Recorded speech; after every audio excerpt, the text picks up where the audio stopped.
Bueno, hola, muy buenos días. Eh, Muy emocionados y emocionadas de que nos acompañen en esta mesa, la última mesa de este Congreso Latinoamericano de Crisis Mundial y Geopolítica. Le damos la bienvenida a nuestros ponentes a este eje 11 de geoeconomía, crisis del petrodólar, criptomoneda y nueva arquitectura financiera multipolar.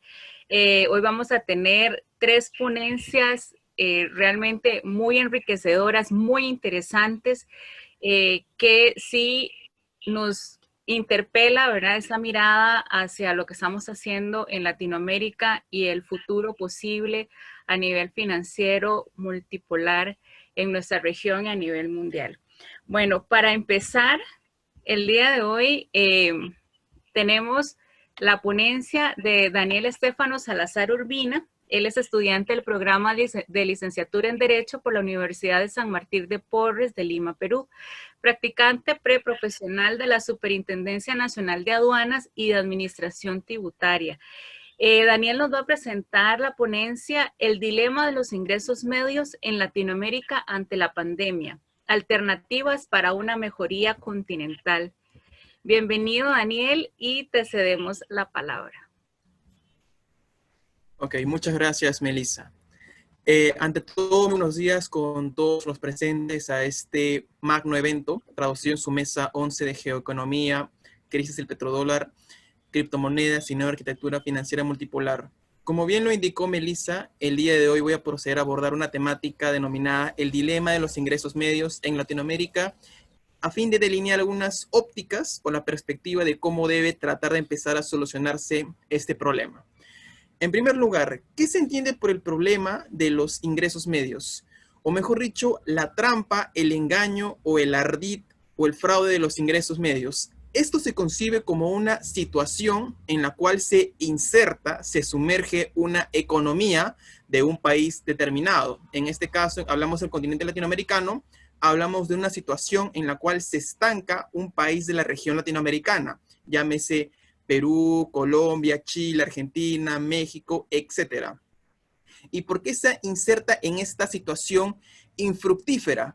Producto de que, como correlato de la reducción o la falta del crecimiento, de la estabilidad económica, de la falta de poder generar una consolidación de las instituciones, así como también una improbabilidad o una falta de poder reducir la tasa de desigualdad, es que se genera ese estatus de que un país se inserta en esta trampa de los ingresos medios. ¿Cómo es que se llega justamente esta trampa a esta situación infructífera en la cual se inserta todo país para generar ese crecimiento económico, sostenible, fiscal, etcétera, que tanto se anhela? Pues bien, la metodología justamente ha sido definida por parte del Banco Mundial, y este Banco Mundial, mediante el método Atlas, justamente estructura que los países, en base a determinados estándares de los ingresos, se clasifican en países de ingresos bajos, en ingresos medios, de ingresos altos. Justamente las economías que califican en ese estándar de ingresos medios, ya sea que sean ingresos mediano bajos como ingresos mediano altos, son los que se ven propensos a poder recaer en ese trampa, en ese dilema de los ingresos medios. ¿Cuáles pueden ser algunas causas que conducen a estos países a insertarse justamente en este dilema, en este problema? Por ejemplo, la falta de generar un estándar de innovación y de competitividad, la ausencia de toma de decisiones por parte del aparato gubernamental con eficacia, con transparencia, con calidad, por la generación de una situación de autocomplacencia por parte de un país cuando, producto de que está desarrollando un crecimiento económico progresivo, sostenido, de pronto ese Estado se queda en ese estatus, no hace acciones para tratar de mejorar su crecimiento económico y por ende justamente puede verse en ese estatus de autocomplacencia.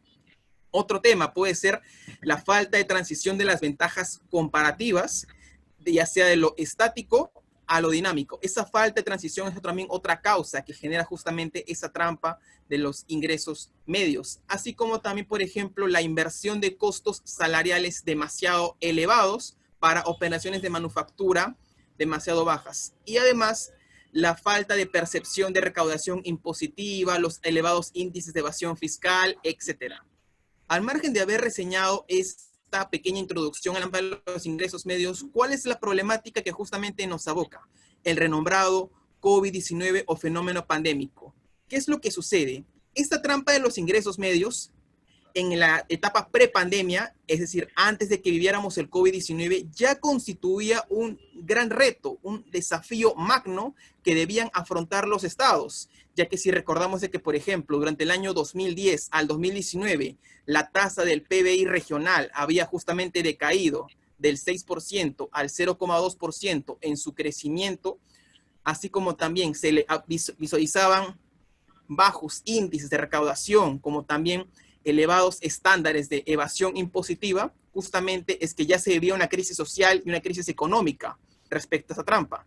Y como correlato de ello, si tenemos en cuenta que la pandemia ha generado, como bien lo dijo el Banco Mundial, la peor crisis durante los últimos 90 años, lo cual ha afectado, ya sea por estas restricciones voluntarias o agresivas, a las economías de alto desarrollo, como también a las medianas y a las emergentes, es claro está de que se ha agravado una situación que de forma previa a la pandemia ya constituía un gran problema, un gran desafío. En consecuencia, es necesario delimitar la óptica, la visión, la perspectiva mediante la cual se va a afrontar este problema de los ingresos medios o de la trampa de los ingresos medios de cara a lo que queda de la pandemia como a la etapa post-pandemia. Y es ahí justamente donde proponíamos utilizar herramientas conocidas por todos, pero que en realidad no suelen aplicarse de manera adecuada, eficiente en la práctica. Uno de ellos es el tema de la política fiscal. Se dice de que toda política fiscal es el eje clave para poder justamente generar una estabilidad macroeconómica, una sostenibilidad fiscal para todo país. Pero la pregunta es, ¿esos objetivos de la política fiscal, de generar una situación eficiente de recursos, reducir los estándares de evasión impositiva y sobre todo generar un crecimiento sostenido, desarrollado para todo país, se han cumplido en la práctica? En realidad, crisis como por ejemplo la del 2008, el dilema de México en el año 1983, entre otras crisis que se pueden citar, es claro de que no necesariamente reflejan que toda política fiscal ha sido contracíclica. Esto es de que en tiempos normales, justamente la regla es un mayor ahorro y justamente y una menor inversión. Entonces, como es de ver, lo que es necesario es delimitar que esta política fiscal atienda a reglas, a parámetros esenciales, justamente para poder delimitarla de cara a la etapa, lo que queda de la pandemia, como para la etapa post-COVID-19. Uno de ellos justamente es delimitar un balance presupuestal idóneo a fin de generar un mayor índice de superávit y reducir el estándar del déficit. Otro es el tema de la regulación de los programas de gastos. Si, por ejemplo, un país tiene predestinado a realizar un determinado estándar de erogaciones patrimoniales, se podría permitir justamente de que se desarrolle un exceso en el gasto durante el primer y segundo año a consecuencia de que ese gasto sea compensado durante el tercer, cuarto y quinto año. En otras palabras, que haya límites cuantitativos y cualitativos al gasto que se va a efectuar. Otro tema es el fondo de contingencia. Por ejemplo, países como Argentina, países como el Perú, entre otros de la región, justamente ante probabilidades de que justamente haya un mayor estándar de déficit a comparación del superávit, deben justamente regular un fondo de contingencia que justamente les permita paliar las problemáticas de la deuda interna como la deuda externa, que justamente puedan afectar ese objetivo de seguir creciendo propendidamente, sostenidamente durante el transcurso de los años. Y sobre todo que además esa política fiscal se estructure justamente, sobre todo con un estándar de transparencia, que haya órganos fiscalizadores, contralorías, los poderes legislativos, que justamente fiscalicen ese actuar del ejercicio de toda política fiscal durante cada periodo, durante cada año, a fin de evitar actos de corrupción al interior de cada aparato gubernamental, como es claro de que siempre ha sucedido en la historia de cada país. Ningún país se ha visto exento de visualizar en algún momento actos de corrupción al interior de su aparato público. El otro tema es la estructuración de un enfoque de gobernanza pública. Sabemos que la gobernanza pública lo que implica es justamente esa toma de decisiones articuladas entre aparato gubernamental, aparato fiscal, en concordancia con la sociedad, con organismos no gubernamentales, organismos de la sociedad civil, a fin de que justamente la toma de decisiones públicas sea adecuada, sea sostenida, sea transparente, sea correcta. Sobre el particular, han existido ya opiniones anteriores respecto a que un enfoque de gobernanza pública podría coadyuvar justamente a tratar de solventar la trampa de los ingresos medios.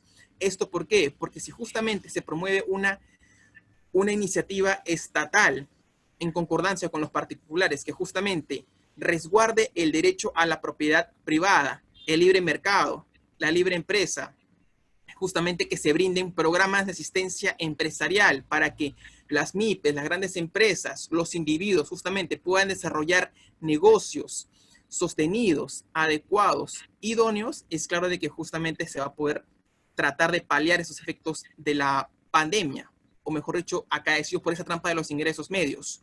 No respetar esos estándares justamente puede coadyuvar a afectar ese ideal de combatir la trampa de los ingresos medios. Pero en este caso, el enfoque del combate a la trampa de los ingresos medios no solamente se debe ceñir a una intersección, a una articulación entre Estado y sociedad civil, el resto de la sociedad en sí, sino que además debe tener un enfoque de gobernanza global.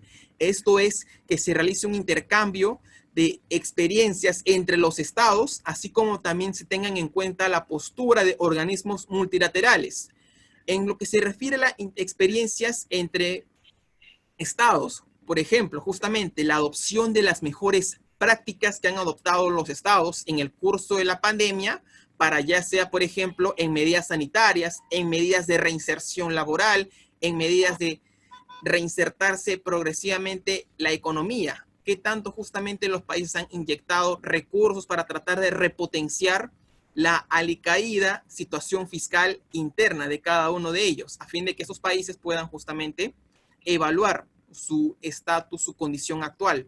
Pero sobre todo, además, también interviene un rol importante los organismos multilaterales, llámese Banco Mundial, llámese FMI, etcétera. ¿Por qué? Porque justamente estos órganos, por un lado, pueden establecer planes de acción que pueden ayudar, colaborar con los países para que justamente se focalicen en aspectos como la Big Data, la focalización de recursos que justamente puedan coadyuvar a combatir esa trampa de los ingresos medios.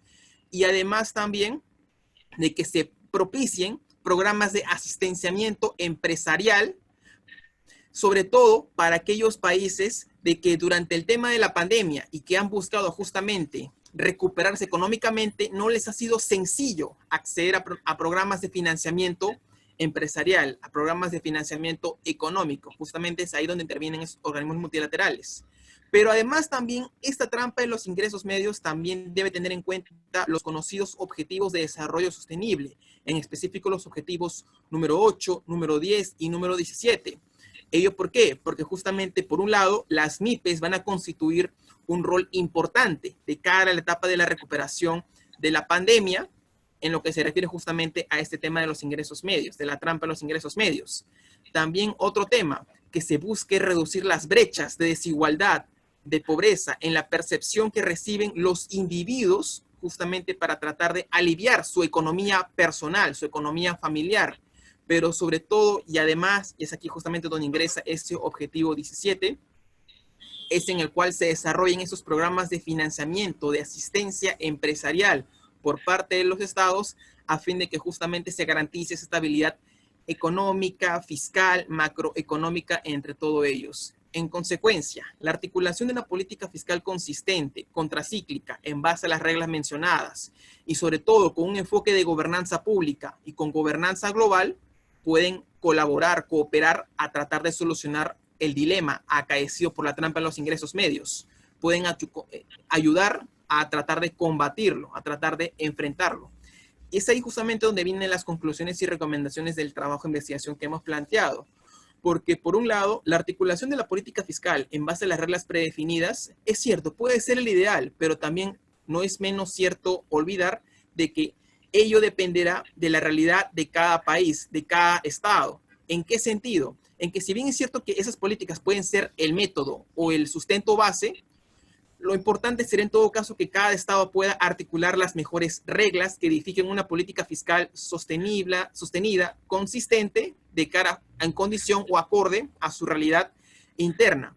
Además, ese tema de la gobernanza pública y la gobernanza global, que si bien es cierto que se van a articular, es necesario justamente resguardar o conservar ese enfoque en todo momento, no solamente por el surgimiento de una problemática de gran connotación, de gran afectación, como lo es la trampa de los ingresos medios, sino en general para todo tipo de problemas que justamente afecten el crecimiento económico, el acceso a programas de financiamiento empresarial, etcétera. Y asimismo justamente que los estados resguarden ese objetivo de cumplir con los objetivos de desarrollo sostenible, que en buena cuenta nos van a colaborar, cooperar para tratar de combatir ese tema de la trampa de los ingresos medios, que sin duda alguna va a afectar a la estabilidad y sostenibilidad de todos los países. De mi parte, eso sería todo. Si hay dudas o consultas, con mucho gusto las atenderé. Muchas gracias. Muchísimas gracias, Daniel. Realmente muy interesante el análisis de esta investigación que nos propones. Muy bien, para recordar que pueden hacer sus preguntas o comentarios por medio del chat que se encuentra en la parte baja de la pantalla. Y así, bueno, igualmente vamos a ir dando un espacio para estas preguntas y los comentarios al finalizar la presentación de los tres ponentes. Ahora vamos a presentar a Federico Mendoza. Él es abogado especialista en Derecho Civil y Comercial, diplomado en Fideicomisos, actualmente colaborador en la Unión Atlántico Pacífico desde el marco legal. Federico nos va a presentar la ponencia Fideicomisos como herramienta para el desarrollo integrado de América del Sur, fondos comunes de inversión y Unión Atlántico Pacífico. Bueno, muy buenos días, Federico, te cedo la palabra. Muy buenos días para todos. Muchísimas gracias, Melissa. Como manifiesta la presentación de la temática que de forma breve, de acuerdo a los tiempos que tenemos, podemos exponer, tenemos que hacer una mención referente a lo que significan los fideicomisos como una herramienta jurídica. Y tenemos que subsumirnos, obviamente, a la historia, que por lo menos en la República Argentina tiene esta figura jurídica respecto de los cuerpos normativos, ¿no? O sea, los fideicomisos fueron asumidos en la legislación argentina en el año 1994, después de la reforma constitucional. Fue incursionado en la normativa a raíz de una ley de fomento para la vivienda, lo cual es muy importante porque de acuerdo a los informes que tenemos en las páginas en la cual nosotros trabajamos por medio de una plataforma en internet, justamente que es IPO, podemos apreciar de que en Argentina existen actualmente 900 fideicomisos, de los cuales el 60% constituyen fideicomisos de carácter inmobiliario, que es uno de los factores productivos más importantes que tenemos hoy en el país, la construcción. A raíz de eso, obviamente, se genera un cambio dentro de la normativa, que es justamente hoy asumirla e incorporarla en una modificación que se dio en agosto del 2015 en el nuevo Código Civil y Comercial. Para aquellos que no son de Argentina, digamos, la normativa civil y comercial antes del año 2015 fue tratada de forma diferencial. Teníamos un código que se aplicaba en las cuestiones civiles y otro código para las cuestiones comerciales. Hoy la normativa ha sido evolutiva en el año 2015, con distintos proyectos que se venían dando anteriormente. Por fin tuvimos una normativa característica. Y es lo que la sociedad básicamente viene practicando, y el Código Civil y Comercial, lógicamente, asume esa conducta de los hombres en sociedad y las regula dentro de un cuerpo normativo. Esto para nosotros es muy importante. ¿Y qué tiene que ver, digamos, el contrato de fideicomiso con los acuerdos internacionales o con la sociedad internacional en sí? Bueno, tiene muchísimo que ver, porque también, digamos, no es una figura que sea relativamente nueva, uno por ahí piensa que los contratos de fideicomiso están muy vinculados con el comercio internacional o con el comercio que se puede llegar a centrar dentro de Estados Unidos o países anglosajones. Básicamente es una figura del derecho romano, y aquellos que estén muy vinculados con el derecho, o como Daniel, que está terminando la carrera de derecho, o algunos abogados que estén presenciando esta charla, podrán saber de que la fiducia ha sido innovada ya en el derecho romano. Una figura pero tan amplia y tan antigua que recién a partir de 1946 al 49, en el Consejo de Administración de Naciones Unidas, cuando se ha creado la figura del fideicomiso para aquellos territorios que no tenían una independencia o una soberanía política, fueron administrados por otro tipo de potencias. Esa figura es tan importante hoy en día, tomarla en cuenta para el tema de los financiamientos que puedan llegar a surgir a raíz de acuerdos internacionales, que debemos tomar un vasto conocimiento. Si bien en Argentina es algo que recién está empezando a tomar forma desde el 2015 en adelante, en otros países desarrollados legislativamente y con otro tipo de inversiones, tiene una aplicación mucho más práctica. Por ejemplo, una de las características que podemos señalar dentro de los fideicomisos es la confianza, el trust. Es una característica muy importante. Lógicamente, la temporaneidad de los proyectos en los cuales vamos a desarrollar un desarrollo fiduciario, y la seguridad jurídica que brinda aquellos inversores. ¿Por qué viene esto, digamos? En Argentina se está desarrollando un proyecto de corredor bioceánico, del cual formo parte en la estructura jurídica, que es muy importante, que viene de Campo Santo do Sul, desde el Atlántico brasilero, hasta Antofagasta, Chile, y otras provincias chilenas. Este corredor bioceánico, que tiene una unión, ya sea de forma vial, digamos, desde los puertos de Campo Santo do Sul hasta los puertos de Antofagasta, para posteriormente ser, digamos, trasladada toda la mercadería o las exportaciones e importaciones hacia China o hacia el Asia, cualquier país del este o del sudeste asiático, tiene una gran importancia porque genera un desarrollo económico sostenible de gran envergadura. Este proyecto no solamente es un proyecto que va a generar importación, exportación, ingreso y egreso de, supongamos, dólares o cualquier otro tipo de manufactura o materia prima dentro de un país, sino también que generan cualquier cantidad de proyectos y de desarrollos internos, ya sean construcciones de carreteras, ferrocarriles, hoteles, restaurantes. En reuniones que se mantuvieron con ministros de Brasil, se ha puesto en mención este tipo de características que ya se están trabajando.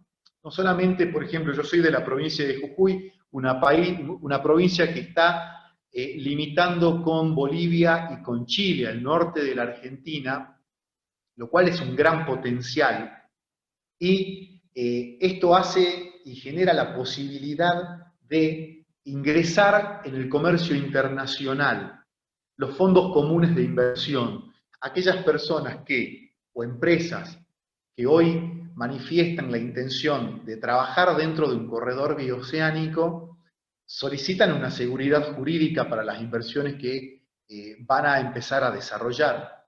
Y esta seguridad jurídica viene de la mano íntimamente del fideicomiso.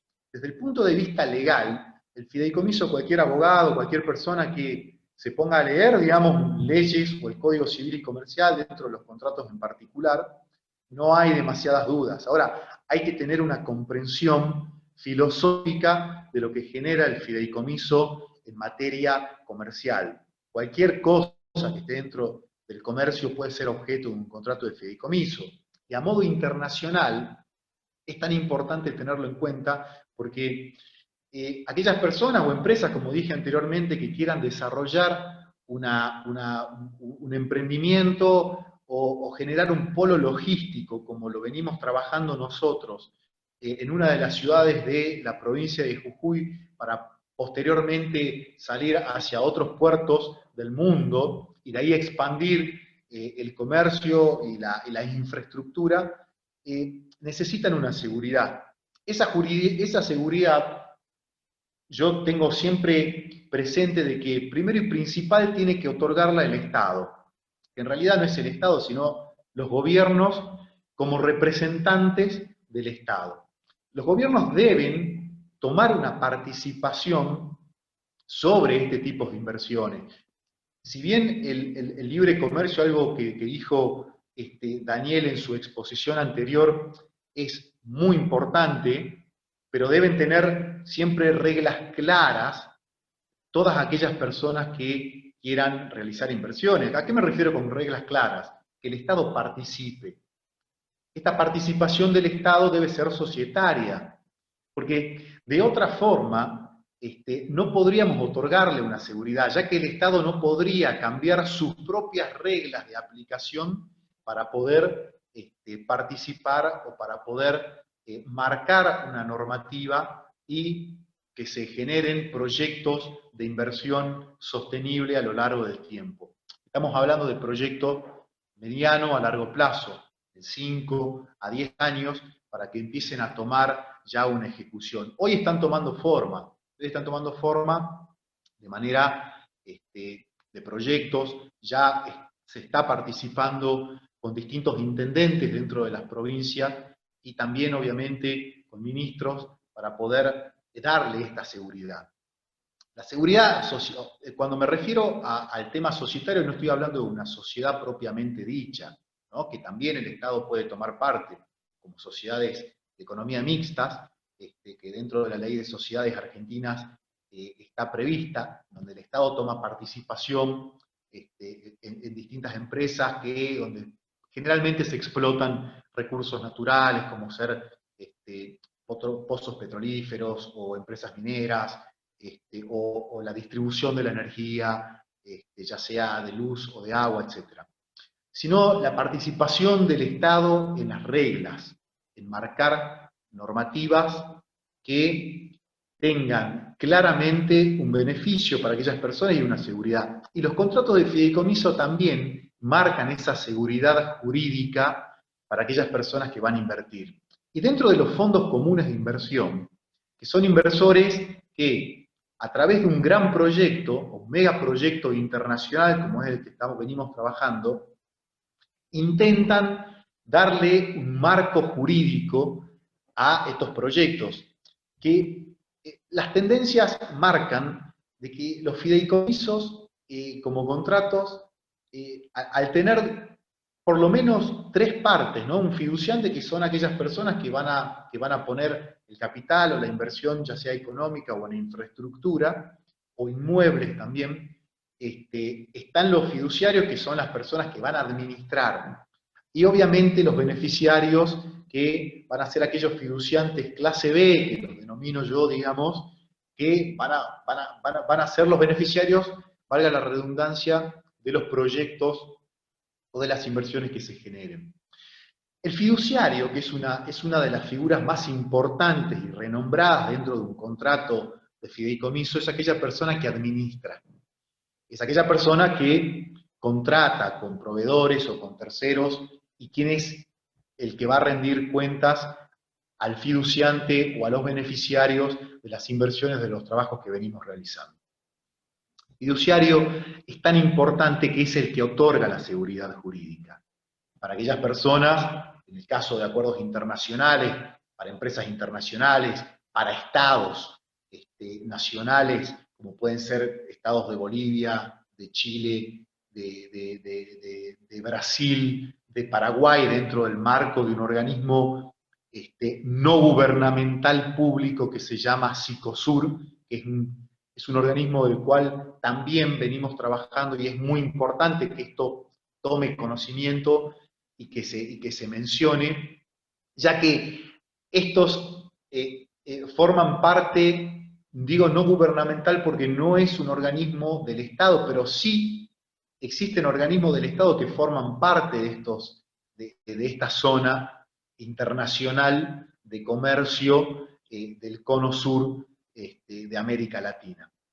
Entonces, ahí es en donde toma cierta forma lo que son los contratos. Y estamos trabajando justamente, y es importante que todos los estados de América Latina se unan para poder generar este tipo de herramienta jurídica, porque los inversores necesitan de fiduciarios que compren esa responsabilidad en cierta forma. Yo siempre cuando menciono y hablo ya sea con algún intendente o algún asesor dentro del Estado, dentro de los gobiernos, siempre manifiesto de que los fiduciarios no deben ser tomados como una herramienta especulativa. Y acá viene también un poco lo que son los capitales especulativos, que muchas veces está muy relacionado el fideicomiso con este tipo de terminología.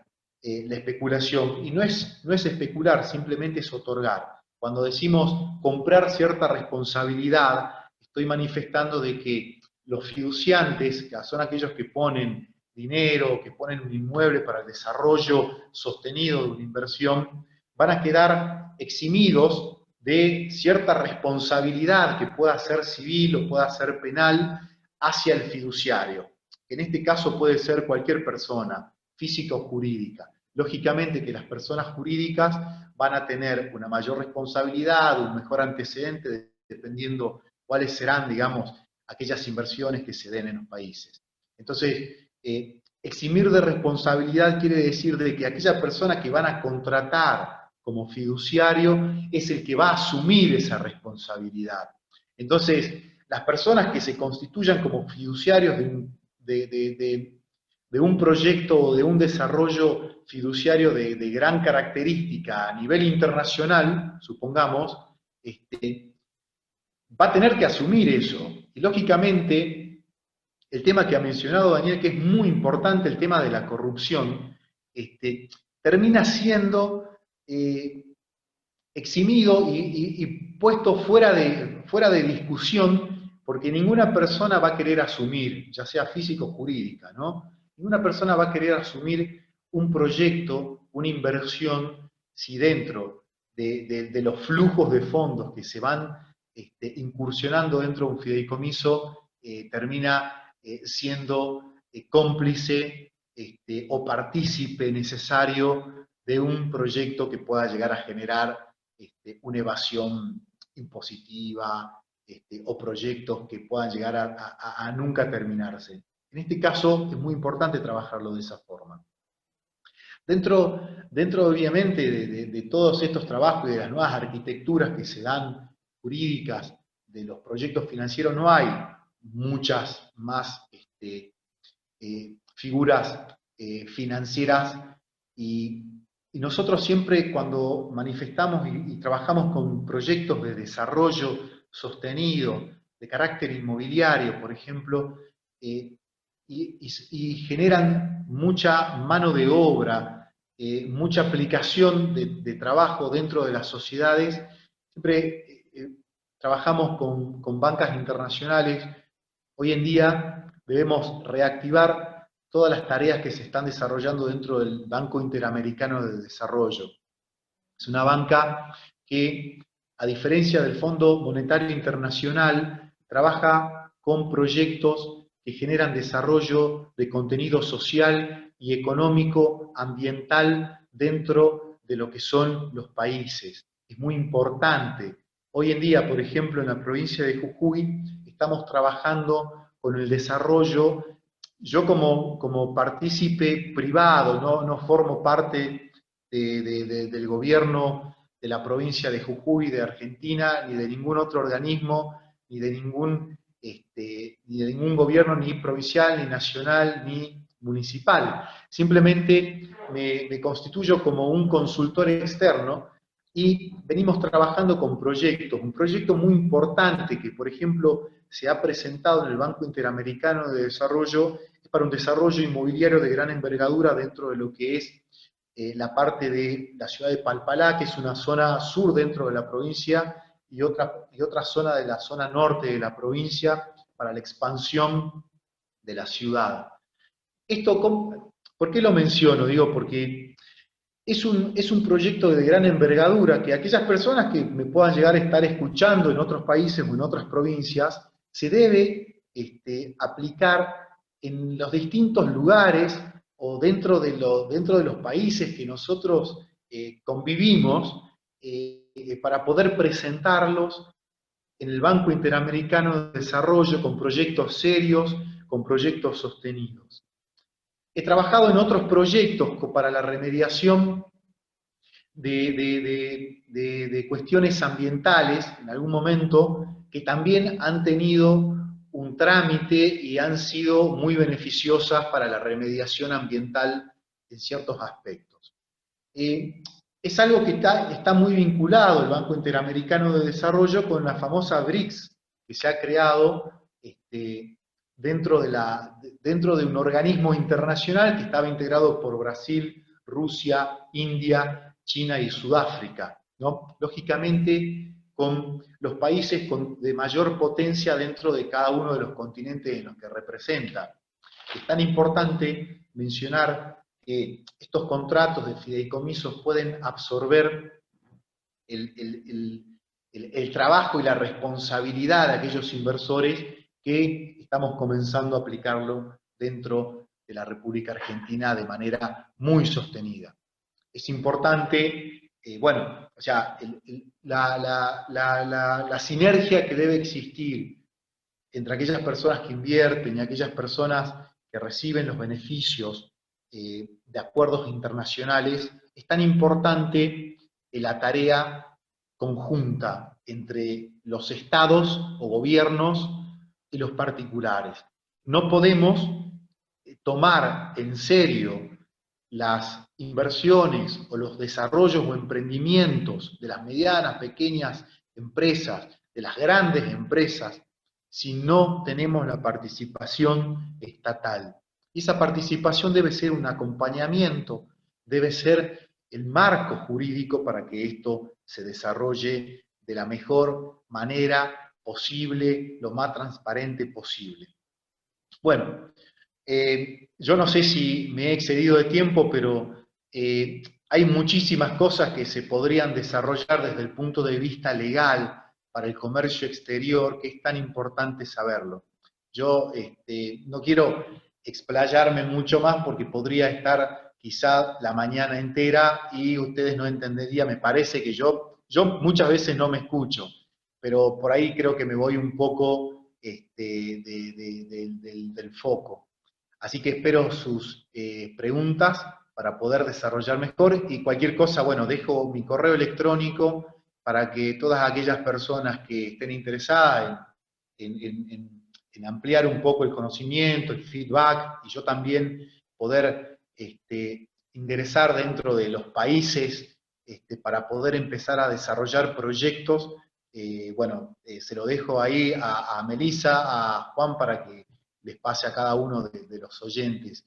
Les agradezco mucho la atención. Muchísimas gracias, Federico. Sin duda, me parece que este es un tema y una experiencia muy enriquecedora, me parece, ¿verdad? Lo que has presentado ahora, la experiencia de Jujuy en este tipo de inversiones. Pero bueno, entonces esperamos sus comentarios y sus preguntas por medio del chat.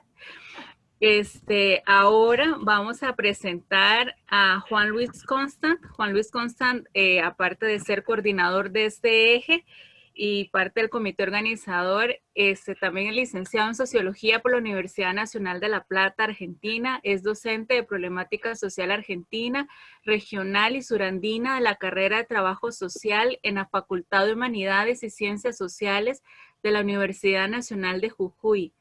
También es docente de las materias de Sociología y Bloques Regionales y Globalización de la carrera de Ciencias Políticas y de Gobierno de la Universidad de Ciencias Empresariales y Sociales, y asimismo es investigador del Centro de Investigaciones en Política y Economía del CIEPE. Juan nos va a presentar la ponencia Multipolarismo, Deuda Externa y Geopolítica, el endeudamiento argentino en el contexto global, límites y oportunidades. Bueno, Juan, te cedo la palabra. Muy buenos días. Buenos días, Melissa. Buenos días a todos. Gracias, Federico. Gracias, Daniel. La verdad, muy enriquecedoras las ponencias. Bueno, el trabajito que vengo a presentarles, que es de carácter exploratorio, es un esfuerzo por abordar el proceso de endeudamiento argentino en clave geopolítica. Reflexionar acerca de los límites y las oportunidades de la Argentina respecto al problema de la deuda en el contexto de crisis y transición global que vive el mundo hacia el multipolarismo. Para tal fin, voy a intentar describir cuáles son las tendencias fundamentales que asume este reordenamiento geopolítico contemporáneo, para luego ir avanzando en cómo la deuda externa argentina y sus definiciones, que todavía no están dadas, pueden repercutir no solo en el desarrollo argentino, sino también en una posible segunda oleada de integración regional autónoma. Y además en el fortalecimiento de un sistema mundo multipolar. Muchas reflexiones políticas, artículos académicos, un sinfín de notas periodísticas, congresos virtuales como este, encaran desde el análisis, los diagnósticos, la situación de crisis mundial y reordenamiento geopolítico acelerado por la pandemia que atraviesa el sistema mundo occidental capitalista. Algunos, desde la superficialidad que nos ofrecen los medios de comunicación, mientras que otros profundizan en los análisis. Sin embargo, todos y cada uno señalan las serias transformaciones que arrasan al mundo que conocíamos y que impactan directa o indirectamente tanto en los centros de poder como en las regiones subalternizadas, periferializadas. Esta crisis, resultado de los enfrentamientos de distintos proyectos estratégicos por la dominación global, por la dominación planetaria, engloba luchas de distinta intensidad y profundidad e involucra a distintas fracciones capitalistas, como así también a estados-nación y a pueblos. Podemos identificar como un enfrentamiento de primer orden, aunque no es el único, al que opone a la fracción de capital llamada globalista, de características angloamericanas, frente al continentalismo.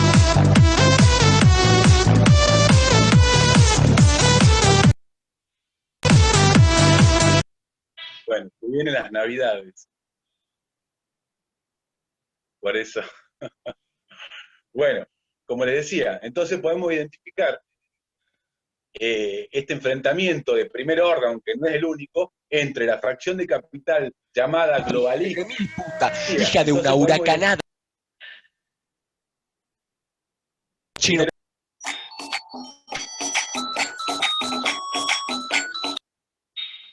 Bueno, esperamos un poquito que...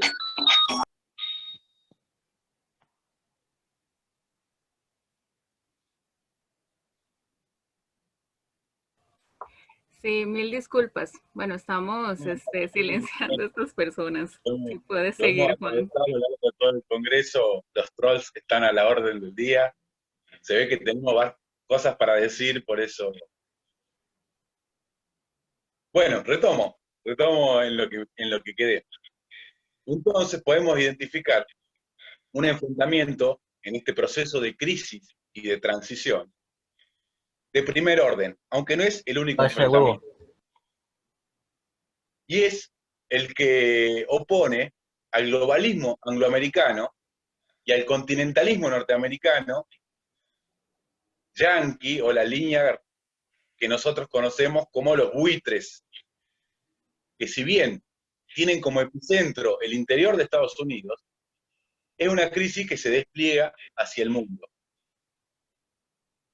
El enfrentamiento entre continentalistas y globalistas, los niveles de hostilidad entre ambos, la extensión en el tiempo de esta disputa y la situación de cierto empate de fuerzas y en términos geopolíticos de declive hegemónico de ambos, han transformado la estructura de oportunidades para la emergencia y consolidación de nuevos actores de peso que van a reconfigurar el tablero geopolítico mundial y que dan por finalizada la fase de conducción unipolar occidental. Ay, qué rico, qué rico. La fase de conducción occidental de los destinos del mundo. Así, muchos autores señalan el fin de la globalización neoliberal con hechos como la llegada de Donald Trump al gobierno de Estados Unidos, que expresaría a la oligarquía financiera más industrialista y mercado internista norteamericana, así como el Brexit, que implicaría un golpe directo a la City de Londres, y la consolidación en la arena global del bloque BRICS, ¿no? Esto de lo que hablaba Federico hace un rato, esta alianza estratégica entre Brasil, Rusia, India, China y Sudáfrica. Este reordenamiento del sistema mundo, que se expresa como crisis general del neoliberalismo, como momento de transición histórica, traerá consecuencias para el mundo, pero también oportunidades, ya que se abren posibilidades para las distintas regiones, como también para las naciones y los pueblos, para programar proyectos de desarrollo propio. El objetivo de este trabajo es pensar entonces, en clave geopolítica, el problema del endeudamiento argentino, razón por la cual esto que desarrollé recién nos va a permitir avanzar con algunos vectores que esta coyuntura geopolítica mundial presenta para la Argentina, las posibilidades del país sudamericano de resolver ese problema sistémico que es la deuda externa desde el interés nacional, el desarrollo autónomo y la integración con los países hermanos de América y del Caribe.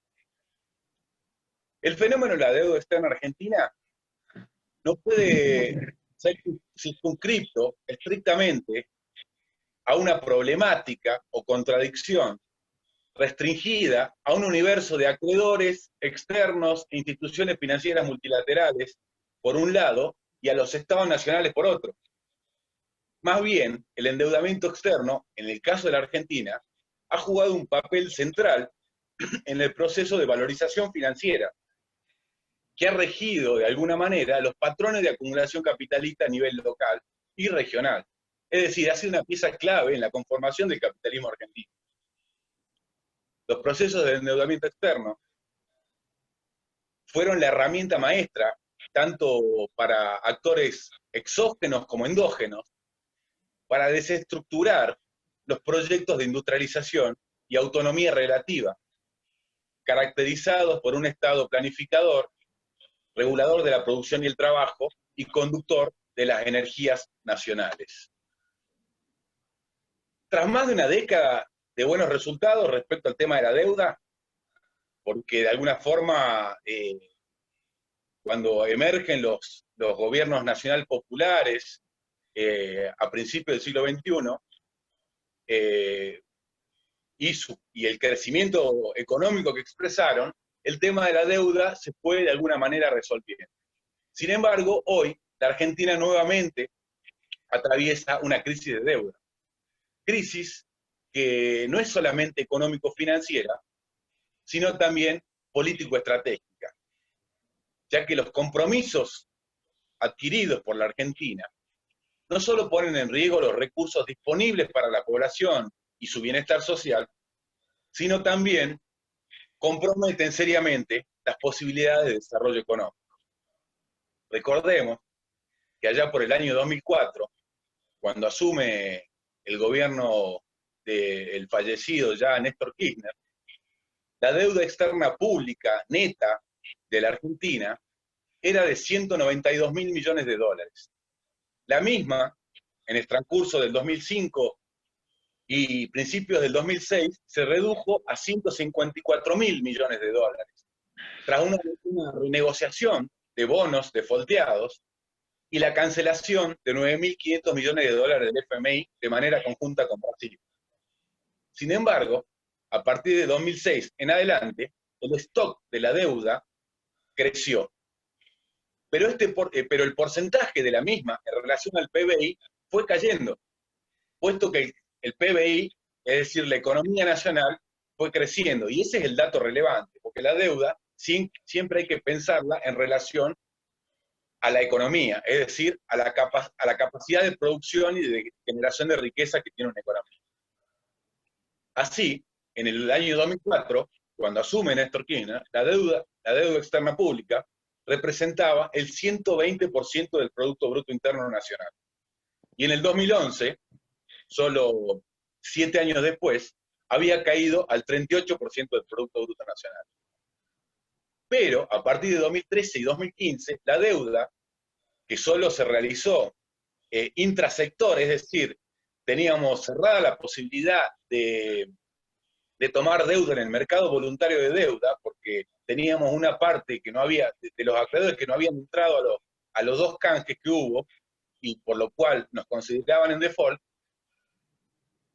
acudimos a tomar deuda intrasector, fundamentalmente a través del ANSES y del Banco Central.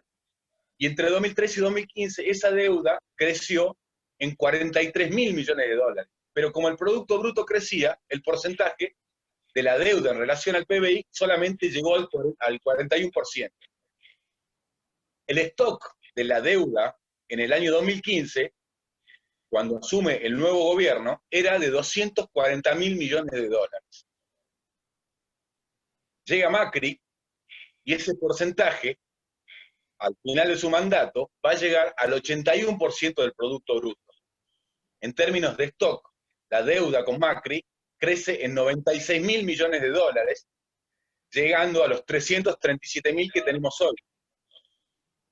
Lo más alarmante, sin embargo, es que la deuda durante el macrismo se usó gran parte para financiar el déficit fiscal creado a partir de la desaparición de las retenciones a las exportaciones, que es lo primero que hace cuando asume, la reducción de impuestos a los bienes personales, a financiar la quita de subsidios, pero fundamentalmente para garantizar la salida de ganancias en pesos transformadas en dólares y fugadas de las empresas de servicios públicos privatizadas, las cerealeras exportadoras, los bancos a partir del negocio de las LEVACs, que eran unos bonos, para los que no son de la Argentina, unos bonos que daba el Banco Central a tasas de casi el 70% llegaron. Es decir, la impresionante deuda externa emitida todavía se emitía en el mercado voluntario, porque apenas asume Macri, vía Congreso, permiten la emisión de 16.000 millones de dólares para pagarle al 7% de acreedores que no habían accedido a ninguno de los 2 canjes de 2005 y de 2010, y de esa forma salir del default. Y eso le permitió acceder nuevamente al mercado voluntario, además con un país que venía en crecimiento y desendeudado. La impresionante deuda emitida entonces durante el gobierno de Macri tuvo su correlato central en una suma similar en la formación de activos externos, es decir, en fuga, ¿no? Recién dijimos que el stock de la deuda de Macri fue de 96.000 millones de dólares, mientras que la fuga de divisas, que se transformaron en activos externos, en el mismo periodo fue de 86.000 millones de dólares. Así, la deuda externa pública, durante el periodo 2015-2019, lejos de utilizarse para avanzar y superar los problemas históricos de desequilibrio entre los sectores de la economía argentina, y de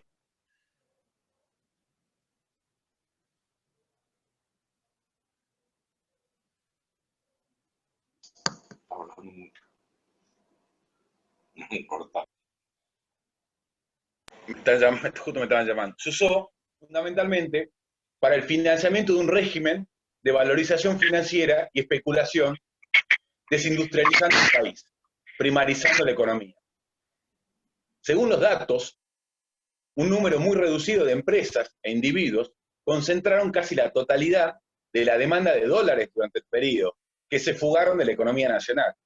Y en paralelo al feroz endeudamiento, sumado a la liberalización financiera, desencadenó una crisis macroeconómica de la Argentina que tuvo efectos terribles para los ingresos del pueblo argentino, aumentando las tasas de pobreza y desigualdad. El aumento constante de la demanda de dólares en un contexto de libre flotación del tipo de cambio presionaron constantemente sobre su precio, significando sucesivas devaluaciones que nos llevaron a que la Argentina en 4 años se devalúe su moneda en un 527%, que no solo impactó sobre los precios nacionales, sino que además creaba la necesidad constante de obtener nuevos dólares para frenar ese espiral devaluacionista y de aumento del precio de la divisa extranjera. Les recuerdo a los que no son de la Argentina que la Argentina tiene una economía bimonetaria. Los argentinos ahorran en pesos. Esa necesidad constante se cubría, esa necesidad constante de dólares, se fue cubriendo a lo largo de esos 4 años con nueva deuda. Y cuando la posibilidad de colocar bonos en el mercado voluntario de deuda se cerró, porque los acreedores dijeron, ustedes no tienen capacidad de pago, recurrimos al Fondo Monetario Internacional. Así, podemos identificar 2 momentos distintos del proceso de endeudamiento del gobierno de Macri, que van a involucrar, por supuesto, actores geopolíticos bien distintos, con proyectos estratégicos distintos, ambos, por supuesto, contrarios a los intereses nacionales.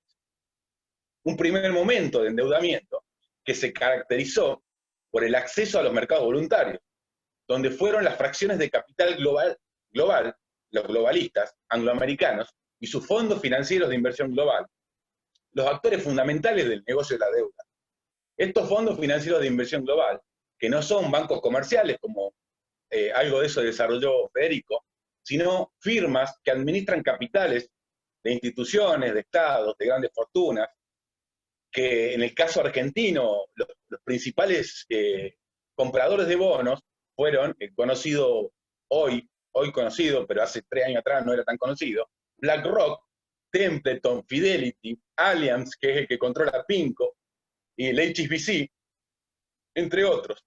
Nombres que para los argentinos eran desconocidos, con la excepción del banco HSBC, porque no son firmas que tengan una historia financiera con la Argentina, como si lo tuvieron otros actores financieros de peso, fundamentalmente continentalistas, como es el caso del banco JP Morgan, el Bank of America, el Goldman Sachs. Estos fondos financieros de inversión global, que son los acreedores principales del primer momento del endeudamiento macrista, se van a volcar masivamente al negocio de las deudas soberanas y actúan como red financiera, siendo dominantes en las cities financieras del mundo, ciudades desterritorializadas de sus propios países, más vinculadas a las redes y a los mercados bursátiles que a los países donde están situados, y que subordinan a su proyecto estratégico a los Estados-nación, tanto de país periférico como de país central.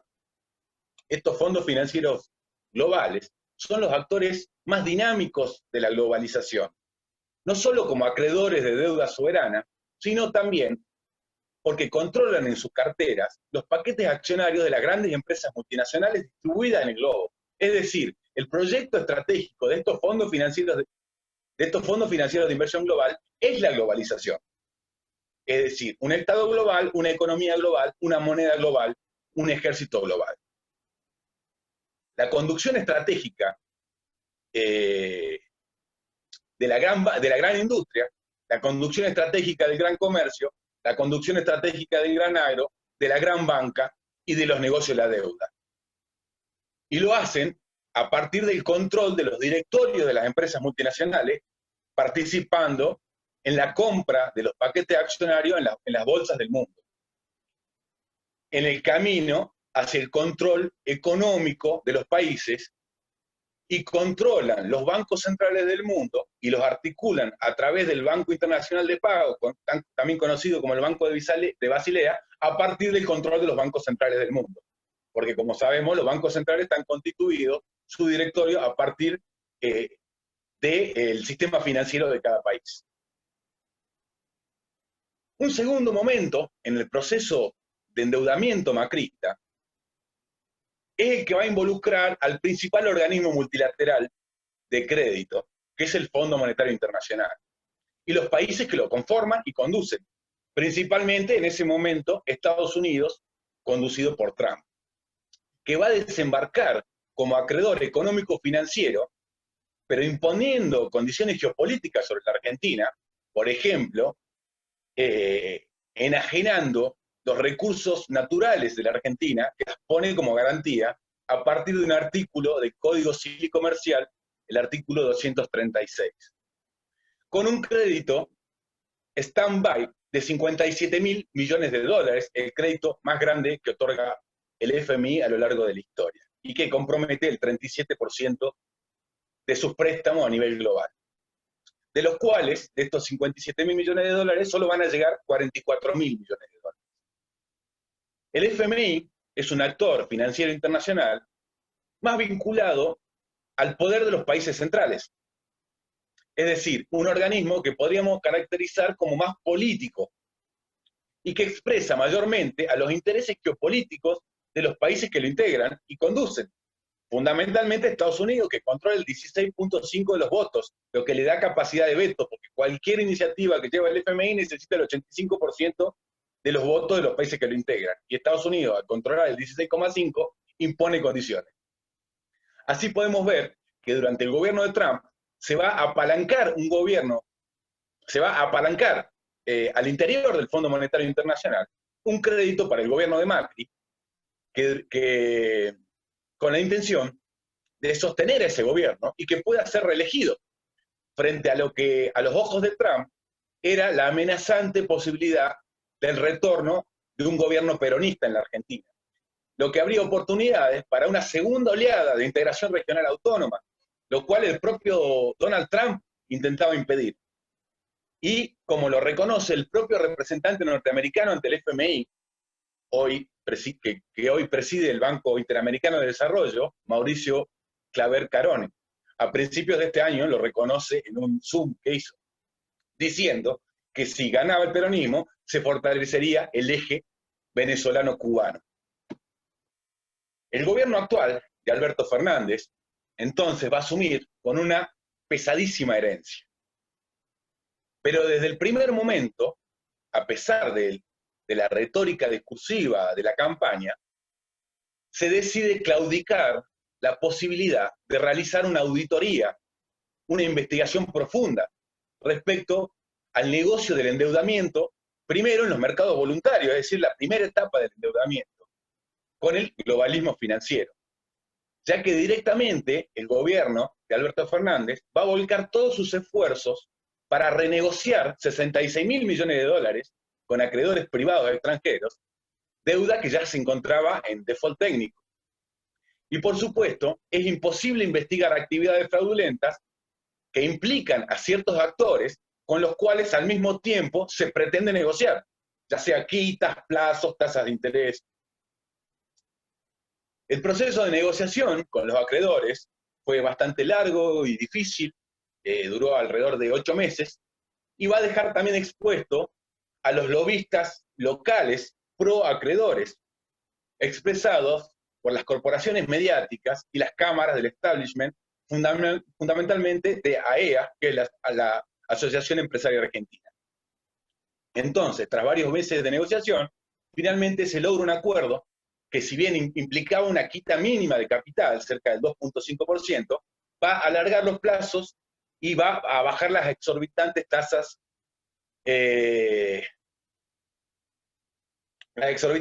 negociadas durante el macrismo. El acuerdo fue muy festejado durante el gobierno por la mayoría del arco político, pero también recibió algunas críticas, puesto que, como recién dije, el negociar sin auditar implica legitimar una deuda que para muchos fraudulenta, que sirvió además para el negocio especulativo de un grupo muy reducido de empresarios. Sin embargo, a pesar de las críticas, si pensamos los resultados de la negociación, no solo en términos financieros, quitas, tasas, plazos, sino más bien en clave política y geopolítica, esta negociación le permitió al gobierno argentino no solo sacarse de encima a las oligarquías financieras, sino además redireccionar recursos para apalancar estrategias de crecimiento. Respecto al FMI, en la Argentina, que es la nueva el nuevo desafío que enfrentamos, se ha abierto una disputa al interior del gobierno del Frente de Todos por el tipo de acuerdo a negociar.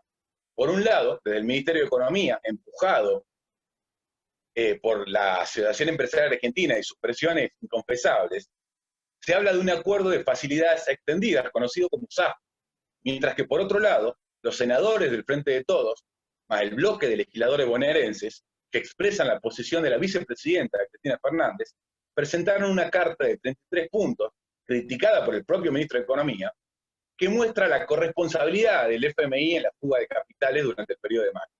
Y pugna por no cerrar ya un acuerdo a cualquier precio, negando un acuerdo en el corto plazo. Este grupo de senadores van a apostar a que la Argentina negocie de una posición de fuerza, haciendo corresponsable al FMI. Frente a un posible escenario de imposición de un acuerdo de facilidades extendidas y una subordinación estratégica de la Argentina, el gobierno, a mi entender, debe, pero principalmente las fuerzas vivas de la nación, las organizaciones libres del pueblo, movimiento obrero organizado, gremios empresariales del agro, el comercio, la industria, organizaciones sociales y políticas, levantar las banderas de la soberanía nacional, movilizar, visibilizarse, dar un gran debate colectivo que ponga las cosas en su lugar. Recordemos que el crédito que el FMI nos otorga al gobierno de Macri por 44.000 millones de dólares lo hace violando sus propios estatutos y las leyes nacionales. Un crédito que claramente no respondió a cuestiones técnicas económicas, sino que políticas. América Latina y Argentina son territorios en disputa. Y esta información que nos dio Mauricio Claver Cabrones diciendo que lo hicieron para que Macri sea reelecto, debería ser un aliciente para que nosotros como argentinos y latinoamericanos tomemos conciencia del valor geopolítico y estratégico que posee nuestra región. En la disputa por el tipo de acuerdo y las posiciones frente a la negociación con el FMI, se expresan los distintos proyectos de país que confluyeron en la coalición del Frente de Todos. En la negociación del FMI se juega la orientación estratégica de la Argentina para los próximos 10 años. Estas posiciones, frente a qué se negocia, no solo implican fuertes definiciones sobre el futuro nacional, sino que además repercuten en el tablero geopolítico, regional y global. Un acuerdo de facilidad extendida con el Fondo Monetario no solo limitaría las posibilidades de la Argentina para desarrollar proyectos propios, sino también de jugar un rol fundamental o importante en el proceso de integración regional autónoma. Argentina es clave en términos geopolíticos suramericanos, es la tercera economía regional, con una industria y un complejo científico pujante, con las mayores tasas de sindicalización de la región, con recursos naturales estratégicos. El FMI es una institución que expresa la unipolaridad capitalista occidental que hoy está en crisis, expresa la arquitectura financiera de Bretton Woods. El multipolarismo emergente abre otro mundo posible, en el cual las instituciones de Bretton Woods ya no expresan ni contienen a la diversidad y a la heterogeneidad de bloques y polos de poder contemporáneos. Con esto quiero decir que las condiciones globales de crisis y transición son favorables para que la Argentina negocie su deuda desde la soberanía y el interés nacional. El multipolarismo y los países y bloques que los traccionan reconfiguran la arquitectura financiera global, no solo con nuevas instituciones propias, como el Banco de los BRIC, el Banco del Sur, el Banco Asiático de Inversión e Infraestructura, sino también disputando posicionamientos en los existentes, como el Fondo Monetario Internacional. Ya 2 minutos más y cierro. Una negociación en la cual Argentina logre que el FMI reconozca su coparticipación y su corresponsabilidad y comparta consecuencias y contemple la situación de crisis que vive el país, puede abrir posibilidades para reestructurar el organismo, democratizar su funcionamiento interno, redefinir objetivos y roles del mismo. ¿Qué posición finalmente se impondrá en el gobierno del Frente de Todos respecto a la negociación de Argentina con el Fondo Monetario? La verdad que no tengo la certeza, pero sí creo que podemos estar seguros que la misma tendrá implicancias, no solo en el futuro próximo de la nación, sino también sobre el proyecto de patria grande y de multipolarismo relativo. Y ahora sí cierro con esto. Creo que más allá de cuál sea la definición y el tipo de acuerdo que se logre con el Fondo Monetario Internacional, creo que los argentinos, así como los latinoamericanos, debemos darnos 2 debates fundamentales. Primero, sobre quién van a caer el peso de los compromisos asumidos, es decir, quién va a pagar la deuda. Ya tenemos la experiencia de Néstor Kirchner, que por primera vez cambió el paradigma de pago de deuda.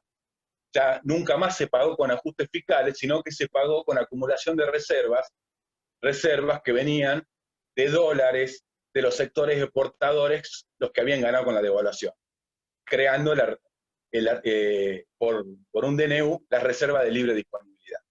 Y segundo, otro debate fundamental, que todavía no lo hizo la Argentina en 40 años de democracia, es repensar la estructura jurídico-legal que heredamos de la dictadura del 76 y del gobierno neoliberal de los 90, que, por ejemplo, con la ley de entidades financieras, la ley de inversiones extranjeras, la carta orgánica del Banco Central, que claramente juegan para que el sistema de deuda y de valorización financiera se impongan como dominante en los modelos de acumulación, coartando y limitando cualquier posibilidad de desarrollo autónomo que nos permita independencia económica, soberanía política, justicia social y unidad latinoamericana. Con eso cierro, y bueno, les agradezco que hayan escuchado. Muchísimas gracias, Juan. Realmente una exposición interesantísima. Explayaste en muchísimas áreas, en muchísimos temas, y creo que realmente esto sí nos deja mucho para conversar, para interpelarnos a nosotros mismos, cómo estamos llevando nuestras políticas. Igualmente para eso quiero invitarlas e invitarlos a hacer sus comentarios y preguntas en por medio del chat.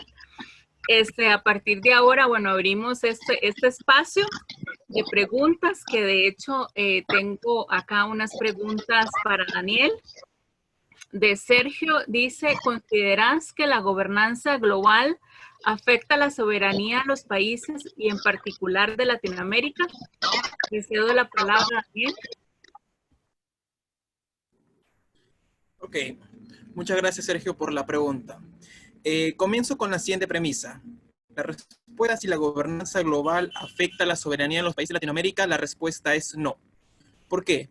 Primero quiero comenzar diciendo lo siguiente. Si bien es cierto que la evolución de la gobernanza global ha sido en base a variados conceptos, como por ejemplo la gobernanza global se ha concebido como un sistema político, como un proyecto de reglas, como también una visión de mundo, no es menos cierto que esta evolución del contenido conceptual de esta figura también ha tenido críticas por parte de sectores como por ejemplo el marxismo, el neoliberalismo, el liberalismo, que en buena cuenta el enfoque común de todas estas críticas que se ha hecho a la gobernanza global es justamente lo que apuntas, de que no hay un concepto general respecto a los actores que deberían intervenir en ese proceso de acompañamiento. Y al haber esa indeterminación respecto a los actores que acompañarían a esa toma de decisiones, podría afectarse a la soberanía estatal. Esa justamente fue la crítica que se había realizado cuando todavía el concepto estaba en ciernes. Sin embargo, aquí es donde también entra el detalle, mediante lo cual digo que en realidad la gobernanza global no afecta a la soberanía estatal, todo lo contrario, la fortalece. ¿Ello por qué? Porque justamente este concepto de gobernanza global en la actualidad debe ser entendido a partir de la figura de la cooperación internacional. ¿Pero por qué a partir de la cooperación internacional? Porque para el campo que hemos desarrollado de la trampa de los ingresos medios, lo que se busca justamente es reducir las desigualdades en materia económica, gestionando una interdependencia entre los estados, o sea, una colaboración, pero esa colaboración tiene que respetar la soberanía, ese estatus propio unipersonal de los estados, no transgredirlo, y sobre todo a fin de generar un mínimo estándar de preceptos que coadyuven justamente a generar un mayor estándar de convivencia social a la ciudadanía. Lo importante de la gobernanza global es que participen entes internacionales, organismos de la sociedad civil y los estados para esa toma de decisiones articulada, pero no es de que se va a transferir la soberanía del estado, de los organismos internacionales o de otro. Aquí no está en juego debatir sobre quién debe preponderar sobre quién. Aquí lo que se busca justamente es una uniformidad en la toma de decisiones, al margen de que, como te comenté hace un momento, se han vertido críticas y todavía las siguen habiendo, pero es claro de que es porque toda figura, ya sea jurídica, sea económica, sea social, sea política, siempre va a ser un objeto de debate, siempre va a ser un objeto de discusión, y es justamente ello lo que enriquece el conocimiento en general. Muchísimas gracias, Daniel. También tenemos una pregunta de Rubén. Dice, ¿por qué se llaman ingresos medios? ¿Son la mitad de los ingresos altos? ¿Se puede saber cuál es la cifra de un ingreso alto? ¿La trampa de los ingresos medios es crear una clase media? Gracias. Ok. Muchas gracias, estimado Rubén, por tu pregunta. A ver, el tema de la trampa de los ingresos medios, para su análisis, primero requiere estudiar cuando estamos ante una economía de ingresos bajos, ante una economía de ingresos medios, ante una economía de ingresos altos, ¿de acuerdo? Sobre el particular, cuando nos encontramos ante una economía de ingresos bajos, a una de medios o a una de ingresos altos, ha sido definido por el Banco Mundial. Esta clasificación, justamente sobre márgenes pecuniarios, se actualiza anualmente, se actualiza cada año. Por ejemplo, la última clasificación que se ha realizado está vigente desde el 1 de julio del 2020, ¿de acuerdo? ¿Y qué nos dice esta clasificación? De que si un país recibe percepciones pecuniarias sobre la base de USD, dólares per cápita, en base a un determinado estándar económico, es lo que va a permitir calificar si esa economía de ese estado es baja, es media, es alta. Te explico. Si un estado recibe menos de $1,036 por ingresos per cápita de forma anual, menos a esa cantidad, estaremos ante un ingreso bajo. Si un estado percibe en este caso, de 1,036 hasta 4,045, estaremos ante una economía de ingreso mediano bajo. Si una economía percibe de ingresos de 4,046 per cápita por año hasta 12,535, será una economía de ingreso mediano alto.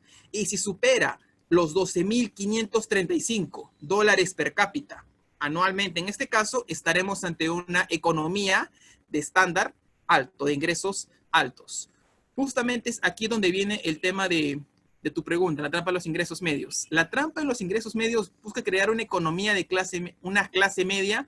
Más que hablar de clase media, clase baja o clase alto, la terminología correcta es decir, si estamos ante una economía de ingresos bajos, diremos que es una economía en ciernes, en inicios.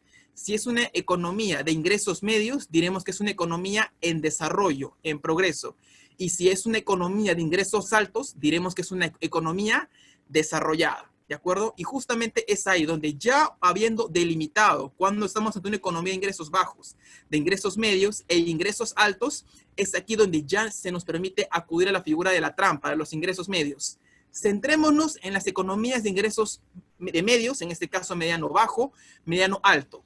Sabemos que esas economías justamente van a querer desarrollar acciones para en algún momento poder subir, escalar a ese estándar de economías altas, ¿de acuerdo? Y para lo cual justamente estructuran políticas fiscales, sociales, económicas, monetarias, con base a determinados estándares, justamente a fin de generar crecimiento económico. Sin embargo, ese ideal que debería ser de todo Estado para evolucionar de un estándar de ingresos medios a un estándar de ingresos altos, en realidad se ve afecto a problemas.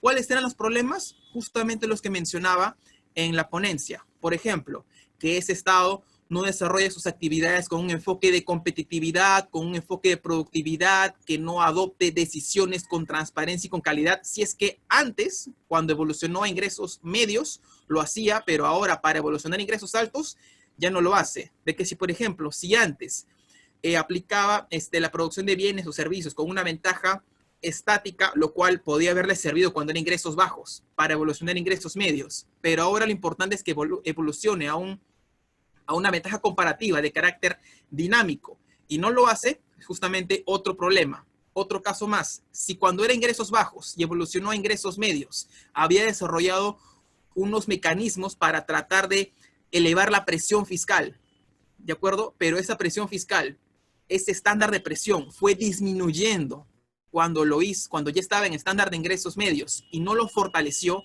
para luego subir a ingresos altos, es justamente otra de las razones que genera ese engaño a esa economía de los ingresos medios de ese país, que en algún momento piensa que va a escalar a ingresos altos, cuando en realidad, producto de sus propias acciones, por esas causas, esos motivos antes explicados, es que nunca lo va a realizar.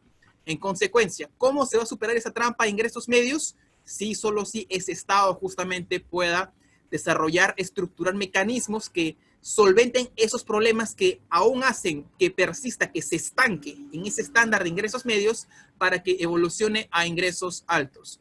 Por ejemplo, en el caso de Argentina, ¿qué nos ha dicho el Banco Mundial respecto a Argentina en la última clasificación del año 2020?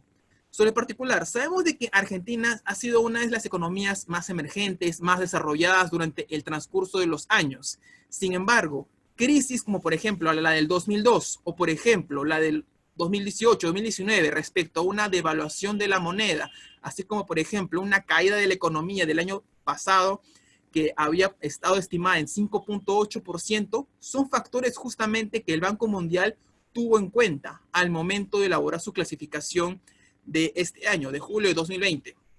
Y en consecuencia, ¿qué es lo que pasó? De que Argentina, en el hoy en día, para el 2020, está ubicada en el estándar de ingresos medianos altos. Esto es, que percibe justamente ingresos per cápita entre 4.046 hasta 12.535.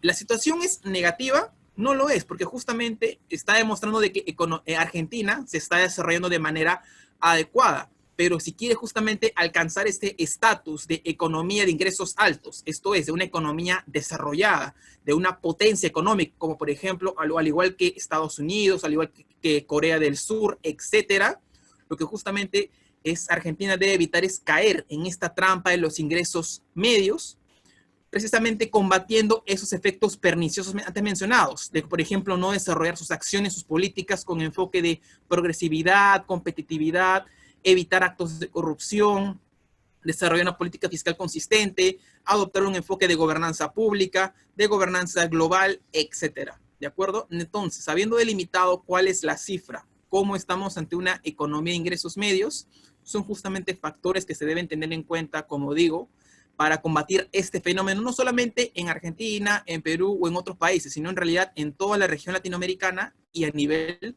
global. Son esos factores los cuales los van a tener en cuenta para poder combatir este magno problema que ya tiene de por sí un vasto origen histórico. Muchísimas gracias, Daniel. Sin duda, creo que has esclarecido muy bien el panorama, porque me parece que la duda que plantea Rubén, ¿verdad? Como que daba un poco esta confusión. Bueno, y en realidad yo también tengo, bueno, voy a pasar a los otros ponentes con otras preguntas, porque yo también tengo preguntas, pero quiero plantear primero las preguntas de las y los participantes que nos acompañan ahora, y luego yo pasaré a hacer unas cuantas preguntas. Bueno, para Federico, Valentina hace un comentario sobre de si estás hablando de inversiones privadas y el corredor oceánico. Federico, si tal vez pudieras aclarar o si estabas justamente, digamos, esa aseveración. Creo que estás muteado, Federico, tenés que activar el micrófono.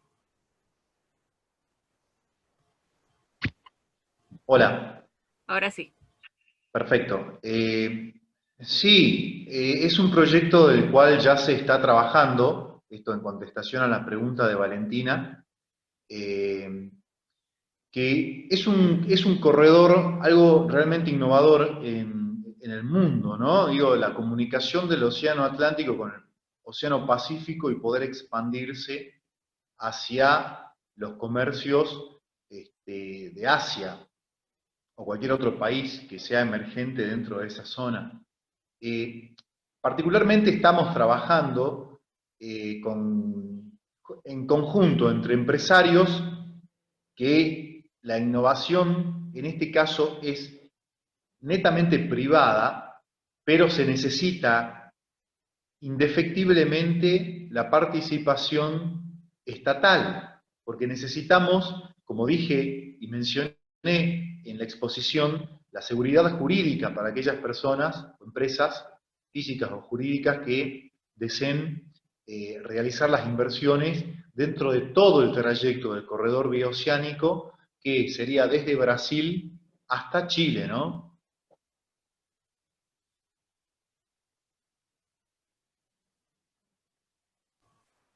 Muchísimas gracias, Federico, por la contestación.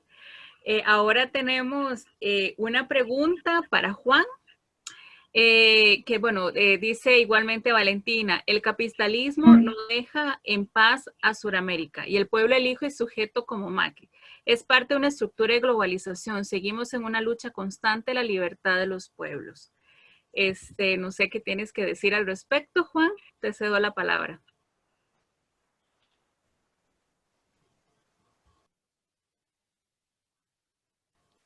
Estás muteado, Juan. Perdón. Sí, por supuesto que los proyectos estratégicos de las distintas acciones digital van a hacer su jugada, siempre, porque es la lógica de capital acumular y apropiarse de la riqueza. Yo no soy anticapitalista, entiendo que el desafío que tenemos desde un capitalismo argentino o latinoamericano, que ya veremos qué forma le damos, es conducir ese proceso.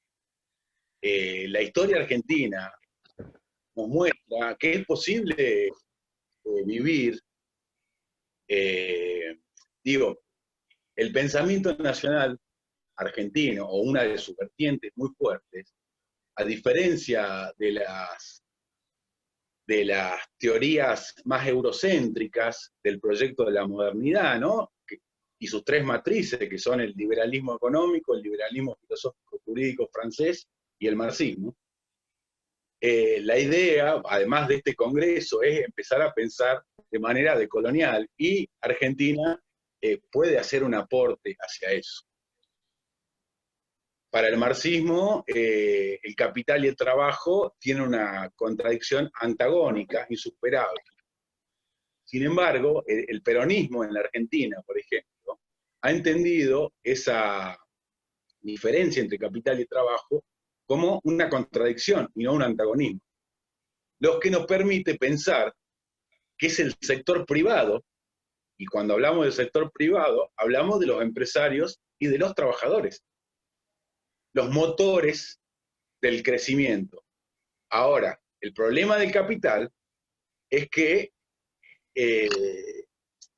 tiene déficit a la hora de distribuir la riqueza socialmente producida. Y ahí aparece el Estado y el proyecto estratégico estatal de nación, que no implica meterse con los privados, pero sí conducir, en función de los intereses nacionales, las fuerzas vivas del pueblo, tanto los empresarios como los trabajadores.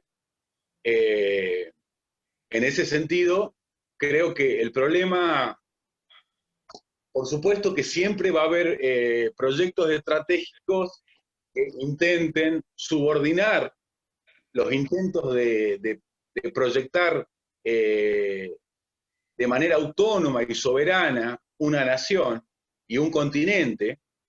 Ahora, creo que el desafío es nuestro, de definir nosotros mismos el proyecto de nación que queremos, el proyecto de Latinoamérica que queremos, ¿no? Y hay un concepto ahí muy importante que desarrolla un geopolítico que es Marcelo Gullo, que con algunas cosas comparto, con algunas otras no, que es el concepto de la insubordinación fundante, que significa insubordinarse a los poderes hegemónicos para desde esa insubordinación fundar un proyecto propio, traccionado por un Estado que conduzca, en función del interés nacional y del bienestar de la comunidad, los intereses nacionales, los intereses de la sociedad. No sé si respondo con eso la pregunta. Pero sí, para cerrar, creo que sí, por supuesto vemos que tanto para el globalismo angloamericano, el continentalismo angloamericano, el continentalismo norteamericano, o para la oligarquía nacionalista norteamericana y del resto de los países centrales, no somos su proyecto, y ellos van a venir por nuestros recursos. Y creo que es fundamental, además, que en un contexto de transición y de emergencia de cierto multipolarismo relativo, que América Latina tome las riendas de su destino, porque además es un territorio de recursos fundamentales para el desarrollo del mundo que se viene.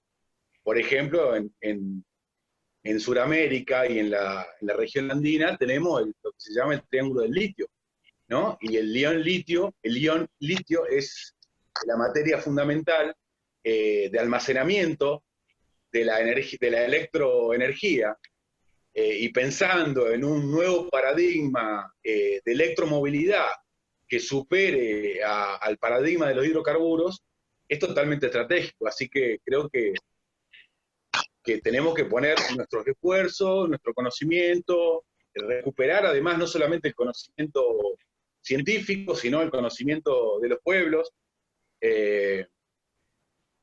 para de manera colectiva definir nuestro propio destino.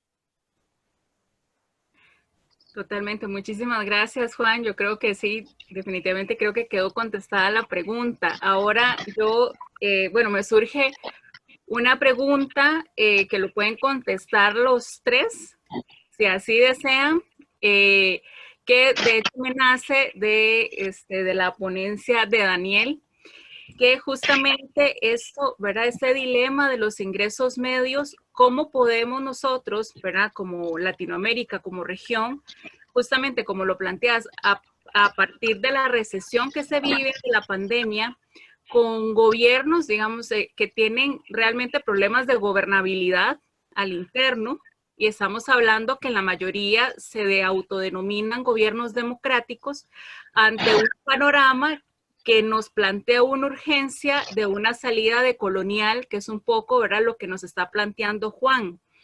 Y justamente con lo que Federico también nos mostraba sobre siempre la presencia estatal ante estos programas de cooperación, ¿verdad?, que necesariamente los países necesitamos. Entonces, ¿cómo nosotros podemos plantear en este panorama actual de recesiones ante la pandemia, esta trampa, como, ¿verdad?, como bien nos muestra, de los ingresos medios ante esa urgencia de esa salida de colonial y la necesidad de una cooperación?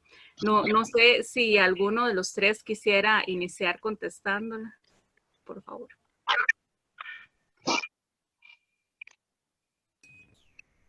Yo puedo contestar, no sé si alguno de los compañeros también, porque acabo de hablar. Sí, como sean. Si quieres, entonces inicias, Juan. Y luego Federico y después Daniel. Vamos así. Ok, listo. Yo creo que el lugar de subalternación de nuestra región demanda no de los gobiernos, sino de los pueblos, de los actores económicos sociales, la articulación, el compromiso y la militancia para instituir en el Estado y en el gobierno del Estado gobiernos que expresen esa fuerza social organizada. Porque poner el problema en la cuestión de los gobiernos es simplificar. Creo que los gobiernos son la expresión político-institucional de actores económicos sociales. Y creo que una buena, por lo menos después de estos, por lo menos lo que vivimos en la Argentina, y bueno, también lo que pasó en América Latina en los últimos años, es que queda demostrado que el neoliberalismo, si bien puede ganar una elección, se ve imposibilitado de permanecer y desarrollar su proyecto estratégico en nuestro continente. Y eso queda expresado tanto en la derrota electoral del gobierno de Macri en Argentina, en la resolución del golpe de Estado en Bolivia, que solamente lo pudo resolver en 10 meses. Lo vemos en la emergencia de la lucha en Chile, en la emergencia de la lucha en Perú, en Ecuador, en Colombia, en la resistencia del pueblo venezolano, en las tensiones y las movilizaciones y las elecciones que hubo municipales en Brasil. Creo que eso nos da la pauta de que debemos esforzarnos los pueblos y las organizaciones libres del pueblo, tanto del trabajo como los empresarios, los intelectuales, los movimientos sociales, los movimientos de pueblos originarios, toda la heterogeneidad de organizaciones nacional populares, latinoamericanistas, que luchan en nuestro territorio, por articular todas esas fuerzas en un proyecto de Estado. Que además nos permita, en un contexto de emergencia de un mundo multipolar, pluriversal, de diálogo intercultural, de diálogo filosófico, religioso, presentarnos y disfrutar nuestra autodeterminación latinoamericana como una civilización. Somos una civilización que compartimos una historia, un lenguaje, un sufrimiento. Ayer se habló en una de las mesas, ¿no? Recuperar el multipolarismo de los pueblos, no solamente de las instituciones académicas y de las instituciones políticas, sino de los pueblos. Creo que ese es el gran desafío que tenemos. Pero bueno, la buena es que la experiencia reciente nos muestra que el neoliberalismo, a diferencia de 20 años atrás, está imposibilitado de desplegar su desarrollo estratégico de subordinación para nuestro continente. Muchas gracias, Juan. Sí, dale, Fede. Les contesto, yo estoy con poca batería, así que voy a tratar de responder lo más rápido. Disculpen. Y yo creo que lo que plantea Daniel respecto de los ingresos medios y cómo mejorar a un salario muy desarrollado, está muy vinculado. Para mí, yo no soy economista, pero por lo que puedo ver en base a la experiencia de mi país y de la economía un poco más pequeña, tenemos que preservar el consumo interno. Yo creo que mejorando el aprendizaje en la tecnología y tener el uso de la tecnología de forma más racional, yo creo que puede equiparar muchísimo a los salarios dentro de América Latina. Bueno, él manifestaba algo sobre Perú, pero yo estimo que está muy vinculado y se puede aplicar a todo el resto de América Latina. La preservación de los recursos naturales es fundamental. Coincido mucho con Juan respecto de la ponencia, respecto de la protección de todos estos recursos que sí, que muchas veces el capitalismo viene por esto, utiliza dentro de nuestro continente la famosa mano de obra barata, que la llamamos nosotros, y yo creo que eso es también una de las consecuencias por las cuales tenemos este tipo de salario, ¿no? Que es lo que mencionaba Daniel, que yo quiero felicitarte. Daniel, no es que no lo felicite a Juan, pero yo a Juan lo tengo acá muy cerquita, dentro de mi ciudad, entonces me puedo tomar un café con él y charlarlo. Así que bueno, nada, excelente tu exposición, Daniel, y yo creo que el tema de los salarios yo creo que va como muy vinculado a esto, ¿no? A preservar el consumo interno, la industria nacional, es algo muy importante como para poder equipararlos. Muchas gracias por todo. Muchas gracias, Federico. Daniel, te cedo la palabra. Gracias, Melissa. Sí, efectivamente, combatir este fenómeno de la trampa de los ingresos medios no solamente pasa por articular una política fiscal, como lo había mencionado en un inicio, o sea, de que sea un balance presupuestal idóneo, un fondo de contingencia, proponer más el superávit en torno al déficit. No, también aquí ejerce justamente un rol importante, como también lo mencionaba Juan, justamente respecto a la preponderancia de la sociedad, de la civilización, como uno de los puntos fundamentales respecto a este tema. ¿En qué sentido? En que toda toma de decisiones para combatir diversificados problemas, no solamente el que expuse, la trampa de los ingresos medios, sino en general cualquier contingencia que aqueje, afecte a todo país, porque sabemos de que la realidad interna de todo país no siempre es similar, cada país va a tener sus propios problemas, todas sus problemáticas. Un punto central es que justamente todo Estado tenga siempre en consideración a la sociedad, a la civilización, y a la cual se le brinde, se le preste un trato justo e igualitario. Y justamente ese es uno de los enfoques mediante los cuales se puede combatir a esta trampa de los ingresos medios, mediante esa gobernanza pública, en el sentido de que haya una correlación, una articulación, una intersección en la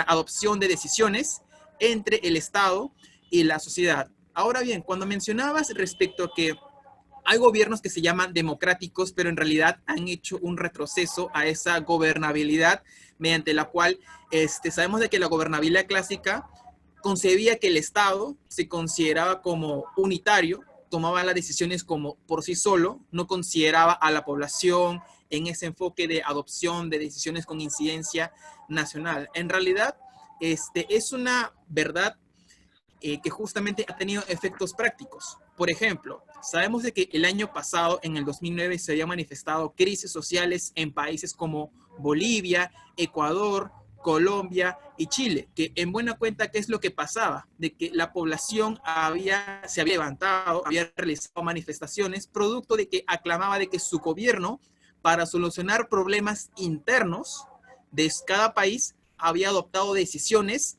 de manera unilateral, sin tomar en cuenta lo que la población mencionaba, lo que la población requería, lo que la población le ponía a disposición, a conocimiento del ente gubernamental.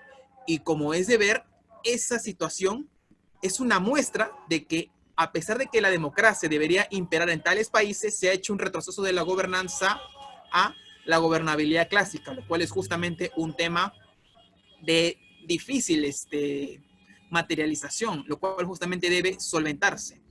En buena cuenta, y ya para ir cerrando, es de que a raíz de estos ejemplos que justamente se nos está manifestado el año pasado, pero no tanto por temas económicos, sino por temas sociales y más de índole política, si consideramos de que la trampa de los ingresos medios es un fenómeno que ha quejado no desde la actualidad, no desde 10 años ni de 20, sino ya de por sí desde el siglo anterior, por decirlo de algún otro modo, es justamente donde se hace aún más relevante y preponderante que los estados tengan en cuenta y brinden ese trato igualitario a la sociedad, la consideren en la articulación de las decisiones públicas, porque a fin de cuentas, factores que justamente coadyuvan a que los países caigan en esa trampa, los ingresos medios, son una escasa calidad educativa que se le brinde a la población, como también índices de desigualdad y afectación a grupos vulnerables, y esa justamente es la tarea pendiente de cara al enfoque de combatir la trampa de los ingresos medios. Gracias.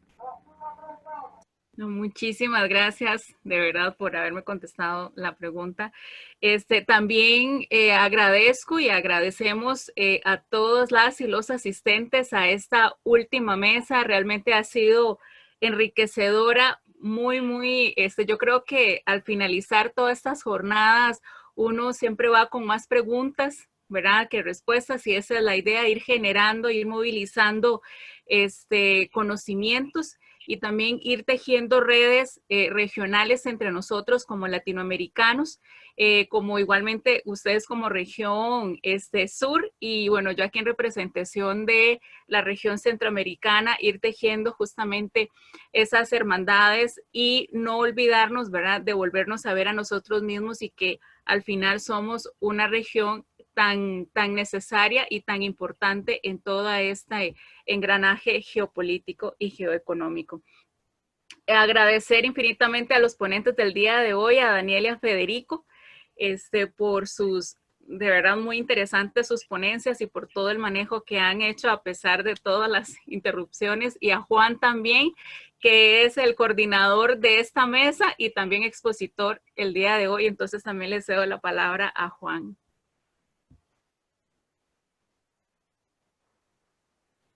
Ay, Juan, ¿qué te hiciste? Ok, ahí está. Bueno, la verdad que sí, una experiencia muy linda. Este congreso que arrancó allá por el 1 de noviembre con el homenaje al fallecido economista egipcio, el economista del sur global, Samir Amin, y que, bueno, tuvo 11 mesas y también varias conferencias donde tuvimos una participación muy amplia y muy diversa, tanto desde América Latina como también de algunos países de Europa. Así que bueno, agradecerles a Federico, agradecerles a Daniel, con los cuales me vengo comunicando vía chat desde hace un tiempo. Agradecerles a todos y cada uno de los compañeros que formaron parte de esta organización, que ya hace unos 2 meses más o menos nos venimos juntando los sábados para planificar este congreso. Agradecerte a vos, Melissa, porque la verdad que no estabas programada para el día de hoy, pero con una voluntad y una solidaridad que hay que subrayar, estás acá presente, moderando esta última mesa, que bueno, que como decís vos, como dijiste vos, nos deja un entretejido de relaciones para seguir hacia el futuro, y creo que eso también es algo muy importante para subrayar de este congreso, que seguramente lo volveremos a hacer, no sé si el año que viene, en el 2021, pero creo que ya se está hablando para el 2022, así que también agradecer a todos los participantes, que fueron muchos, y de todos los países de América, con sus preguntas, sus comentarios, simplemente escuchándonos. La verdad que lo valoramos mucho. Agradecerle a Agustín Zúcaro y a Sebastián Schulz, que la verdad que se pusieron al hombro este congreso, atendían los mensajes a cualquier hora del día, cualquier día de la semana. La verdad que hicieron un trabajo enorme, tanto Agustín como Sebastián. Y bueno, un saludo grande para todos y espero nos reencontremos pronto. Así es. Muchas Muchísimas gracias a Sebastián, a Agustín y a los ponentes del día de hoy y a los asistentes. Muchas gracias, nos vemos pronto. Las grabaciones estarán en el canal de YouTube del CIEPE. Entonces, para que le sigan y entonces ahí nos estaremos viendo de nuevo. Hasta luego. Hasta luego. Gracias. Chao Federico, chao Daniel.